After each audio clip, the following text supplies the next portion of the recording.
4 ঘন্টা ধরে পানাগড় দুবরাজপুর জাতীয় সড়ক অবরোধ করে এসআইআর শুনানির নামে হয়রানির অভিযোগ তুলে সাধারণ মানুষের বিক্ষোভ। ঘটনাকে কেন্দ্র করে উত্তাল পরিস্থিতি এলাকা জুড়ে। পরে এই ঘটনার খবর পেয়ে ইলামবাজারের বিডিও তাদের সাথে কথা বলে আন্দোলন তুলে নিতে বলেন। এমনকি যে অভিযোগ নিয়ে তারা রাস্তা অবরোধ করেছেন সেই লিখিত অভিযোগ ব্লক অফিসে জমা দেওয়ার জন্য বলা হয়। আর তারপরে ওই বিক্ষোভ না ওঠায় ঘটনাস্থলে আসে বিশাল পুলিশ বাহিনী। উপস্থিত হন বোলপুর মহকুমা পুলিশ আধিকারিক রিকি আগরওয়াল এবং অতিরিক্ত police super Rana Mukhopadhyay.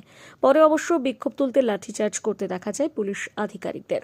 Traffic normal হয়ে গেছে, লোকজন যাতায়াত করছে, গাড়ি সব ছেড়ে দেওয়া হয়েছে। এখন আমাদের পরিস্থিতি শান্তই আছে এবং আমরা নিজেরা থেকে এখানে দাঁড়িয়ে থেকে ট্রাফিকটা ঠিক করে দিচ্ছি, কোনো সমস্যা নেই। কিচ্ছু করা হয়নি, কিচ্ছু হয়নি। ওরা আমাদের এখানে নর্মাল ট্রাফিকই মেনটেন করছি এবং আমার ট্রাফিক কিছুক্ষণের মধ্যে নর্মাল হয়ে যাবে, কোনো সমস্যা নেই।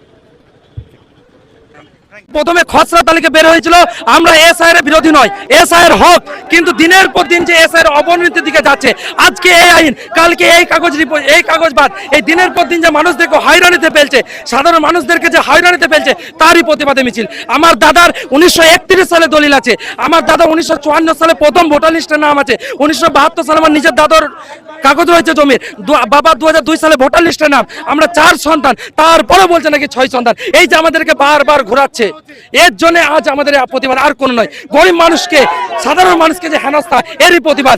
আজকে ইলেকশন কমিশনকে জবাব দিতে হবে, তোমরা কেন দিনের পর দিন এই অবনতির দিকে নিয়ে যাচ্ছ। আমার নাম শিবগতলা মল্লিক, ডুমরুট, ইলামবাজার, বীরভূম। আমার আন্দোলন চাই, যেমন ছিল সেরকম চাই। একটা ফর্মের জন্য এই হয় না, আমরা যাবো কোথায়? আমরা চাই যেমন ছিল, মানুষ ঠান্ডা ভাবে ওরকম চাই। আমার এসআর জন্য যেমন ছিল ওরকম আগের মতো চাই। এটা আমাদের আন্দোলন, এটা আমার চাই। 3 দিন 4 দিন যতক্ষণ না সমাধান হবে ততদিন আমরা থাকবো। তখন 1 মাস থাকবো, আমরা রুট জাম করে থাকবো। আমরা মারামারি আর গাড়ি ভাঙচুর কিছু করবো না, আমরা রুট জাম করে রাখবো। যতদিন না আমাদের ঠিক হবে ততদিন আমরা এখান থেকে লড়বো না, আমরা এখানে থাকবো।